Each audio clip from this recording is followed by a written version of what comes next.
Top 5 best smartphone যেগুলোর অবশ্যই ডিসপ্লেটা জোস হতে হবে, ডিসপ্লেটা সবচেয়ে সেরা হতে হবে, যেটার অবশ্যই ক্যামেরা সেকশন ভালো হতে হবে এবং অবশ্যই গেমিং পারফরমেন্স ভালো হওয়া চাই, আবার ব্যাটারি চার্জারও বড়সড় হতে হবে। সবকিছু মিলে আমার ভালো হওয়া চাই। সোজা কথা হলো এটাই। বাজেট কত? 30 থেকে 40 হাজারের নিচে এরকম প্রাইস পয়েন্ট। অনেকেই বলছিলেন ভাইয়া এরকম প্রাইস পয়েন্টের সবচাইতে বেস্ট ফোন কোনগুলো রয়েছে, কারণ কয়েকদিন আগে আমরা টপ 5 স্মার্টফোন নিয়ে একটা ভিডিও দিয়েছিলাম যেটা ছিল 25K। তো ওই ভিডিওর নিচে এই কমেন্টগুলো এসেছিল আমরা 30 to 35 বা 40K এর মধ্যে এরকম কোনো ডিভাইস চাই। তো আজকে এই ভিডিওতে চয়েস করা এই যে 5টি ডিভাইস রাইট নাও মার্কেটের একদম বেস্ট পজিশনে আছে, যদি কিনা আমরা এরকম প্রাইস পয়েন্ট থেকে চিন্তা ভাবনা করতে যাই। তো বেশি কথা না বাড়িয়ে সরাসরি আমরা ভিডিওতে ঝাঁপিয়ে পড়ছি। কে কে আগে থাকছে? ও বাই দ্য ওয়ে, আমরা যে কাজটা করবো প্রথমে একটু দামিটা নিয়ে কথা বলবো, আস্তে আস্তে একদম কম দাম অর্থাৎ 30,000-এর কাতারে চলে আসবো। আর আজকের ভিডিওতে যে প্রাইসগুলো বলা হচ্ছে, যে স্মার্টফোনগুলো বলা হচ্ছে, প্রত্যেকটাই কিন্তু আপনারা SMS গ্যাজেটে পেয়ে যাবেন এবং এরকম প্রাইস পয়েন্টে পেয়ে যাবেন। ডেসক্রিপশন সবকিছু মেনশন করা আছে। আর এই প্রত্যেকটা ফোনের এই রিভিউ আমাদের চ্যানেলে আছে, চাইলে সেগুলো দেখে নেবেন, তখন আপনি ইন ডিটেলে জানতে পারবেন। কারণ আমি তো এখন জাস্ট স্পেক শেয়ার করতে পারছি, এর বাইরে তেমন কিছু শেয়ার করতে পারছি না। Alright, very good. আমাদের প্রথমে অর্থাৎ দামি ফোন হিসেবে যেটা রয়েছে সেটা হলো রেডমির একটি ডিভাইস। আপনার বাজেট যদি 40,000 টাকার একটু নিচে হয়ে থাকে এবং এরকম প্রাইস পয়েন্টে বেশ গুড লুকিং এর, ভালো বিল্ড কোয়ালিটির এবং অবশ্যই কার্ভড ডিসপ্লের একটা স্মার্টফোন আপনি খুঁজছেন, পাশাপাশি পারফরমেন্স ভালো থাকতে হবে, ক্যামেরাও মোটামুটি ভালো হতে হবে, তাহলে আপনি চয়েস করতে পারেন রেডমি নোট 13 প্রো প্লাস। এই ডিভাইসটার 12/256GB, জি 12/256GB ভ্যারিয়েন্টটা পাওয়া যায় রাইট নাও 38K এর আশেপাশে, একটু প্লাস মাইনাস হতে পারে আর কি। তো এই ডিভাইসটা আমরা যদি ফার্স্টেই দেখি, ডিজাইনের দিক থেকে বেশ ইউনিক, বেশ সুন্দর লাগে আসলে দেখতে। তারপরে এটার বডি ফ্রেমে মেটাল রয়েছে, অর্থাৎ অ্যালয় জিঙ্ক দিয়ে তৈরি। এই বিষয়টাও স্মার্টফোনটিকে এরকম প্রাইস পয়েন্টের প্রায় সব ডিভাইস থেকে একটু এগিয়ে রাখছে। IP রেটিং আছে। দেন এই ফোনটার ডিসপ্লেটাও বেশ সুন্দর, কার্ভ ডিসপ্লে বলছিলাম, OLED panel, 120Hz high refresh rate, বেশ colourful, symmetrical bezel, chin bezel আর কি। তো ওভারঅল একটা দারুণ এক্সপিরিয়েন্স তো পাবেন এর থেকে। এবং ডিসপ্লেটা নিয়ে আমার মনে হয় প্রায় ম্যাক্সিমাম মানুষজনই সন্তুষ্ট থাকবেন। তবে একটা বিষয় থাকে, অনেকেই আছে কার্ভড ডিসপ্লে পছন্দ করে না, তাদের পছন্দ হয় ফ্ল্যাট ডিসপ্লে। তাদের হিসাবটা নিশ্চয়ই ভিন্ন, তাদের জন্য আরও অনেক অপশন আমাদের কাছেও থাকছে। অলরাইট, পারফরমেন্সের কি অবস্থা? মিডিয়াটেক ডাইমেনসিটি 7200 রয়েছে স্মার্টফোনটিতে। এখন অনেকেই বলবেন ভাইয়া এরকম প্রাইস পয়েন্ট আমি তো 8200 পেয়ে যাই। হ্যাঁ, মিডিয়াটেক ডাইমেনসিটি 8200 পাবেন আপনি কোন ফোনটাতে জানেন? আইকো নিও 7 SE এই ফোনটাতে আপনি পাবেন, কিন্তু সমস্যা হলো ওইটা একটা ব্যালেন্স প্যাকেজ না, ওইটা জাস্ট প্রসেসরেই দিয়ে রেখেছে। অন্য জায়গায় কমতি আছে, লাইক ক্যামেরাতে কমতি আছে, ডিসপ্লেতে কমতি আছে, এরকম বেশ কিছু জায়গায় কিছুটা ঘাটতি আছে। তো সেই হিসেবে আমরা খুঁজছি কি একটা ব্যালেন্স প্যাকেজ, এই কারণে এই স্মার্টফোনটাকে আমরা চয়েস করছি। তো রেডমিতেও যে প্রসেসরটা রয়েছে 7200, এটাও কিন্তু কাপেবল প্রসেসর, ইভেন গেমিংয়েও একটা ভালো রেজাল্ট দিবে আপনাকে সে। আপনি সন্তুষ্ট হবেন, অসন্তুষ্ট হচ্ছেন না এটুকু শিওর থাকুন। খুব বেশি হিট জেনারেট করে একদম উড়াদুরা গরম হয়ে থার্মাল থ্রোটলিং করতে থাকে এরকমও না। আমাদের ফুল রিভিউ তো আছে, দেখে নিলে আপনি আরেকটু ক্লিয়ার হয়ে যাবেন। দেন এই স্মার্টফোনে আমরা দেখতে পাই ক্যামেরা সেকশনে 200 মেগাপিক্সেলের মেইন শুটার রয়েছে, প্লাস 8 মেগাপিক্সেল আলট্রা শুটার রয়েছে, 2 মেগাপিক্সেল ম্যাক্রো রয়েছে এবং ফ্রন্ট ফেসিং ক্যামেরা 16 মেগাপিক্সেলের শুটার। এইটার যে মেইন শুটারটা, এইটা কিন্তু প্রপার লাইটিং কন্ডিশনে ভালোই ব্রাইট টাইপের ছবি দেয়, বেশ ভালো শার্পনেস ডিটেল পাওয়া যায়। ইভেন জুম করতে চাইলেও 200 মেগাপিক্সেলের ছবি তো জুম করে আপনি ব্যবহার করতে পারবেন। পাশাপাশি পোর্ট্রেট মোড ভালো ছিল এই স্মার্টফোনটি। তো ক্যামেরা সেকশনটা আমি বলবো যে এটা এর প্রাইস পয়েন্ট অনুযায়ী ঠিকঠাক আছে। আর 4K তো আপনি ভিডিও রেকর্ড করার সুযোগ পেয়ে যাচ্ছেন। ভিডিওগ্রাফির জন্য এটা একটা চলনশীল রেজাল্ট দেয়।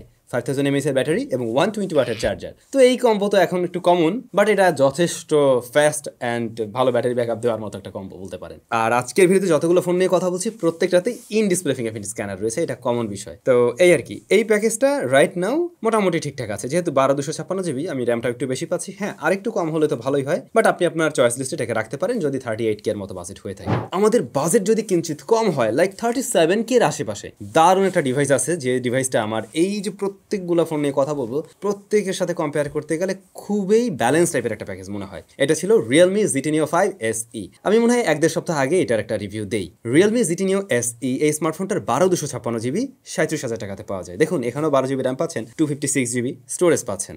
স্মার্টফোনটার বডি ফ্রেমটা প্লাস্টিক, রিয়ার প্যানেলটাও প্লাস্টিক। এই জায়গায় পিছিয়ে আছে রেডমির সাথে কম্পেয়ার করতে গেলে। তো এই ব্যাপারটা আপনারা নোটিস করতে পারেন যে 1000 টাকা বাড়িয়ে ওটাই নেবেন নাকি এটা চয়েস করবেন। রিয়েলমির এই ফোনটা চয়েস করার পিছনে আরো বেশ কিছু কারণ আছে, যেমন এটার ডিসপ্লেটা 144Hz high refresh rate, 120Hz 144Hz, খুব বেশি আহামরি ডিল না, বাট অনেকের কাছে ম্যাটার করে আর কি। এটা OLED প্যানেল প্লাস 1.5K রেজোলিউশনের। দেন এই স্মার্টফোনে আমরা দেখতে পাই স্ন্যাপড্রাগন 7+ Gen 2 রয়েছে। এটা যথেষ্ট ভালো একটা প্রসেসর, খুবই ব্যালেন্স একটা প্রসেসর। প্রসেসরটা খুব বেশি গরম হয় না, আবার ভালো একটা পারফরমেন্স ডেলিভার করতে পারে, লং টাইমে একদম স্টেবল একটা পারফরমেন্স ধরে রাখতে পারে। সো এই জায়গায় এই প্রসেসরটা উইনার হয়ে যায়। দেন আমরা দেখতে পাই 64 মেগাপিক্সেলের ক্যামেরা রয়েছে স্মার্টফোনটিতে, 8 মেগাপিক্সেল আলট্রা ওয়াইড শুটার রয়েছে, 2 মেগাপিক্সেলের ম্যাক্রো রয়েছে। তো এইটার আলট্রা ওয়াইডটা অ্যাজ ইউজুয়াল ছিল, বাট মেইন ক্যামেরাটা আবার ভালোই রেজাল্ট দেয়। ওইটা রেজাল্ট নিয়ে আই হোপ আপনারা সন্তুষ্ট থাকবেন। কিন্তু কম্পেয়ার করতে চাইলে এরকম প্রাইস পয়েন্টের বেশ কিছু স্মার্টফোনের সাথে কম্পেয়ার করলে, লাইক আগের ডিভাইসের সাথে যদি আমরা কম্পেয়ার করতে যাই, ওইটাতে একটু ডিটেল বেশি লাগবে জুম করতে গেলে, এইটাতে একটু কম মনে হতে পারে, এই সমস্ত আর কি। ফ্রন্ট ফেসিং ক্যামেরা ছিল 16 মেগাপিক্সেলের, 5000 mAh ব্যাটারি রয়েছে এবং 100 ওয়াটের চার্জার রয়েছে। তো এই জায়গাটাও স্ট্যান্ডার্ড, 120 ওয়াট 100 ওয়াট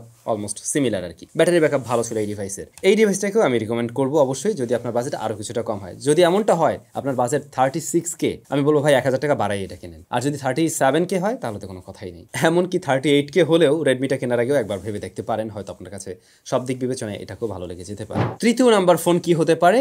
স্যামসাং এর ডিভাইস হতে পারে স্যামসাং গ্যালাক্সি A54। স্মার্টফোনটি মোটামুটি আপনারা 34,000 টাকাতেই পেয়ে যাচ্ছেন। এর 128GB ভ্যারিয়েন্টটা এরকম প্রাইস পয়েন্ট থেকে পাওয়া যায় আর কি। তো ওই ডিভাইসটাতে আমরা সুপার অ্যামোলেড পাই এবং স্যামসাং এর সুপার অ্যামোলেড প্যানেল নিয়ে তো বলার কিছুই নেই, এবং 120Hz high refresh rate, Corning Gorilla Glass 5 এর প্রোটেকশন রয়েছে, IP67 এর রেটিং রয়েছে। তো সব মিলে এই জায়গাটা বেশ ভালোই আমরা দেখছি। ডিজাইন তো এবারে বেশ কমন ডিজাইন স্যামসাং এর এইটা, সো এটা নিয়ে আর কিছু নাই বা বললাম। Exynos 1380 রয়েছে প্রসেসর সেকশনে। এই জায়গাটাতে মূলত এই স্মার্টফোনটার কমতির জায়গা, এবং এইটার কারণে অনেকে এই স্মার্টফোনটা না কিনে বরঞ্চ ওর এই ছোট ভাই A34 কেনার চিন্তা ভাবনা করবে, কারণ ওটাতে Dimensity 1080 রয়েছে। এবং টু বি অনেস্ট এই প্রসেসরটা খুব একটা সুবিধার না, Exynos 1380। স্যামসাং এর এই ডিভাইসটাকে আমি চয়েস করতে বলবো তাদেরই যাদের বাজেট 34,000 টাকার মতো রয়েছে। আপনি খুব আহামরি গেমিং টেমিং আশা করেন না, রেগুলার ইউজার, মাঝে মধ্যে গেমিং টেমিং করবেন, বাট আপনার ক্যামেরা ভালো থাকা চাই, স্যামসাং এর ফোন হওয়া চাই, স্যামসাং এর ইউআই এর মজা নিতে চাই, তাদের জন্য এই ডিভাইসটা ঠিকঠাক আছে। তো 1380 রেগুলার পারফরমেন্স ভালো দেবে, গেমিং পারফরমেন্সটা আপনি মোটামুটি লেভেলের পাবেন, বাট এরকম প্রাইস পয়েন্টে তো এই যে অজস্র ফোন রয়েছে যেগুলো গেমিং এ আরো বেটার রেজাল্ট দেয়। 50 মেগাপিক্সেলের মেইন শুটার, 12 মেগাপিক্সেলের আলট্রা ওয়াইড শুটার, 5 মেগাপিক্সেলের ম্যাক্রো শুটার, আর ফ্রন্ট ফেসিং ক্যামেরা 13 মেগাপিক্সেলের। এই স্মার্টফোনটার ক্যামেরা রেজাল্টও ভালো, খুবই ভালো। 35,000 টাকার আশেপাশে যে কোনো স্মার্টফোনের থেকে এটার ক্যামেরা ভালো হবে। শার্পনেস, ডিটেল বলেন, হোয়াইট ব্যালেন্স বলেন, ডাইনামিক রেঞ্জ, সব কটা জায়গায়, ইভেন লো লাইটেও। আবার ভিডিও কোয়ালিটিও ভালো ছিল, 4K তে রেকর্ড করতে পারছেন। যারা ভিডিওগ্রাফির জন্য স্মার্টফোন খুঁজে থাকেন এই ফোনটাকেও ভালো লাগে। 5000 mAh এর ব্যাটারি এবং 25 ওয়াটের চার্জিং সিস্টেম সাপোর্ট করে। এই জায়গায় একটু কমতি আছে, বাট স্যামসাং এর 25 ওয়াট নিয়ে আমরা সন্তুষ্ট হয়ে থাকি সাধারণত। তো এই হচ্ছে অবস্থা। আপনারা চাইলে স্যামসাং লাভাররা বিশেষ করে এই ডিভাইসটাকে চয়েস করতে পারেন, এবং আরো একবার মনে করিয়ে দিতে চাই, আপনার যদি কিনা গেমিং এ মেইন না ফোকাস থাকে তখন আপনি এটা চয়েস করবেন। আচ্ছা, এবারে আমার একটু গেমিং এও ফোকাস আছে, বাজেটটাও ঠিক এমনই, আচ্ছা 34,000 টাকা। তাহলে আমি কি চয়েস করতে পারি? তাহলে আমি চয়েস করতে পারি Redmi Note 13 Pro। Redmi Note 13 Pro স্মার্টফোনটি দেখতেও বেশ সুন্দর। এইটার 256GB ভ্যারিয়েন্টের রাইট নাও 34,000 টাকায় পাওয়া যায়। একদিক হিসাব করতে গেলে দেখা যায় যে স্যামসাং এর ফোনটা থেকে এখানে আমি স্টোরেজ বেশি পেয়ে গেলাম, তারপরে OLED প্যানেল পেয়ে যাচ্ছি, 120Hz হাই রিফ্রেশ রেট রয়েছে, Corning Gorilla Glass Victus এর প্রোটেকশন রয়েছে। তো সবকিছু মিলে বিল্ড কোয়ালিটি, ডিসপ্লে ওয়াইজ বেশ ভালো জায়গায় আছে। দেন এই স্মার্টফোনটাতে Qualcomm Snapdragon 7S Gen 2 রয়েছে। এটাও কিন্তু বেশ ঠান্ডা মাথার একটা প্রসেসর বলা যায়, এবং পারফরমেন্স নিয়ে সন্তুষ্ট থাকবেন। যদি কিনা এখন কম্পেয়ার করতে বলেন A54 এর সাথে, ডেফিনেটলি এটা এগিয়ে থাকছে পারফরমেন্স সেকশনে। এরপরে ক্যামেরাতে আসলে 200 মেগাপিক্সেলের শুটার রয়েছে, বেশ বড় সড়ো করে ছবি তোলা সম্ভব। 8 মেগাপিক্সেল আলট্রা ওয়াইড রয়েছে, 2 মেগাপিক্সেলের ম্যাক্রো শুটার রয়েছে, ফ্রন্ট ফেসিং ক্যামেরা 16 মেগাপিক্সেলের। এখন এই 200 মেগাপিক্সেল কি যদি আমি স্যামসাং A54 এর সাথে কম্পেয়ার করি, তাহলে কোনটা এগিয়ে থাকবে? স্যামসাং এটা তো ছোট 50 মেগাপিক্সেল, আর এটা তো 200, এরকম প্রশ্ন থাকতেই পারে। বাট ছবির কোয়ালিটির দিক থেকে স্যামসাং এর ফোনটাই উইনার হবে এখানে। এটার 200 মেগাপিক্সেল মোডে যদি আপনি তুলেন, সেই ছবিকে জুম টুম করে ব্যবহার করতে পারবেন। অন্য সব জায়গায় দেখবেন স্যামসাং এর ফোনটা এগিয়ে থাকছে, এবং সাধারণত আমরা ওইভাবেই ছবি তুলবো। সো ক্যামেরার জন্য স্যামসাং A54 এখানে এগিয়ে থাকবে কিন্তু। দেন রেডমিতে আমরা দেখছি 5100 ব্যাটারি রয়েছে, এবং চার্জার হলো গিয়ে 67 ওয়াটের। এটাও ঠিকঠাক আছে, এরকম প্রাইস পয়েন্ট থেকে এটা মেনেই নেওয়া যায়, এবং চার্জারটাতেও আসলে ছোট না, মোটামুটি বড়ই, এবং আমার মনে হয় 60 ওয়াটের আশেপাশে এটা বেস্ট স্ট্যান্ডার্ড। এখন 120 ওয়াটও দরকার হয় না আসলে। সো এই প্যাকেজটাকে আপনারা চাইলে অবশ্যই এরকম জায়গা থেকে চয়েস করতে পারেন, যদি সব জায়গায় ব্যালেন্স পারফরমেন্স দরকার হয়। ফাইনালি আমাদের বাজেট আরও কম, আমাদের বাজেট 30-এর নিচেও আছে, আমাদের বাজেট 30-এর মধ্যেই। সেই ক্ষেত্রে আমরা একটা ডিভাইসকেই চয়েস করতে পারি, Samsung Galaxy A34। Galaxy A34 এর 256GB ভ্যারিয়েন্টটা পাওয়া যায় হচ্ছে 32,000 টাকার মধ্যে, 500, 200, 100 এদিক ওদিক হতে পারে। আর এইটারই আবার ছোট ভ্যারিয়েন্টটা লাইক 128GB ভ্যারিয়েন্ট পাওয়া যায় 27 না 28,000 টাকায় যেন। তো আপনার বাজেট 30-এর নিচে হয়ে থাকলেও এটাকে চয়েস করতে পারেন, আবার একটু বেশি থাকলেও আপনি একটু বেশি স্টোরেজ দেখে এটাকে নিতে পারেন। সুপার অ্যামোলেড প্যানেল রয়েছে, হাই রিফ্রেশ রেট 120Hz রয়েছে, ফুল এইচডি প্লাস রেজুলেশন, এবং অবশ্যই এটাতে ইন ডিসপ্লে ফিঙ্গারপ্রিন্ট স্ক্যানার থাকছে। এই জায়গায় কোনো ধরনের কমপ্লেন নেই। একটা কমপ্লেন তো অবশ্যই আছে, ওই যে ডিসপ্লেতে ইউ শেপ নচ। এর আগেও বেশ কয়েকটা ভিডিওতে আমি ব্যাপারটা বলছিলাম। এখন এইটাকে কনসিডার করতে পারলে এই ডিভাইসের সবকিছু আপনার ভালো লাগবে। যেমন এর পারফরমেন্স, মিডিয়াটেক ডাইমেনসিটি 1080 রয়েছে। আমি বলছিলাম A54 এর তুলনায় এইটার প্রসেসর ভালো, আসলেই তাই। Exynos দিয়ে ওরা এটা নিয়ে আসছে বড় ভাইকে, বাট প্রসেসর সেকশনে এইটাকে এগিয়ে রাখছে। এইটা মিডিয়াটেকেরটা বরঞ্চ বেশ কিছুটা এগিয়ে আছে। এটার গেমিং পারফরমেন্স নিয়ে আপনি সন্তুষ্ট থাকবেন 30K এর মধ্যেও যদি কেনেন, বা 27 to 8K এর মধ্যেও যদি কেনেন, তাতে অসন্তুষ্ট হবেন না। দেন এই স্মার্টফোনটার ক্যামেরা 48 মেগাপিক্সেলের main shooter, 8 megapixel ultra wide, 5 মেগাপিক্সেলের ম্যাক্রো এবং ফ্রন্ট ফেসিং ক্যামেরা 13 মেগাপিক্সেলের। এই ক্যামেরাও কোয়ালিটিও ভালো দিচ্ছে। যদি 30,000 টাকা ধরেন একদম, তাহলে টাইটাই আশেপাশে এইটাই ক্যামেরার জন্য ভালো আবার। দেন এই স্মার্টফোনে 5000 mAh এর ব্যাটারি এবং 25 ওয়াটের চার্জিং সিস্টেম সাপোর্ট করে, যদিও বক্সের চার্জার থাকে না, তো ওইটা আলাদা করে কিনে নিতে হচ্ছে আর কি। এটাও স্ট্যান্ডার্ড আছে স্যামসাং এর ফোন হিসেবে। তো এটাই বলবো, বাজেট আমার 30-এর আশেপাশে হয়, 30, 31, 32 হয়, অথবা 30-এর একটু নিচেও হয়, তখন কি আমি এই ফোনটাকে চয়েস করি। আমার লিস্টে এই ডিভাইসগুলো ছিল। এর বাইরে আরো বেশ কিছু ডিভাইস পাওয়া যায়, যেমন আইকিউ ডিভাইসের কথা বললাম। আবার যদি একটু বাড়ান, লাইক 40,000 টাকা করে ফেলেন, তাইলে কিন্তু পেয়ে যাবেন আইকিউ নিও 8, যেটা 40,000 টাকায় পাওয়া যায়। ওটাতে মনে হয় স্ন্যাপড্রাগন 8 প্লাস জেন 1 এরকম কিছু একটা ছিল, এটাই থাকার কথা। হ্যাঁ, আবার আরেকটু বাড়ালে তো আপনি জিটি নিও 5 পেয়ে যাবেন। তো এই হচ্ছে বিষয়াদি।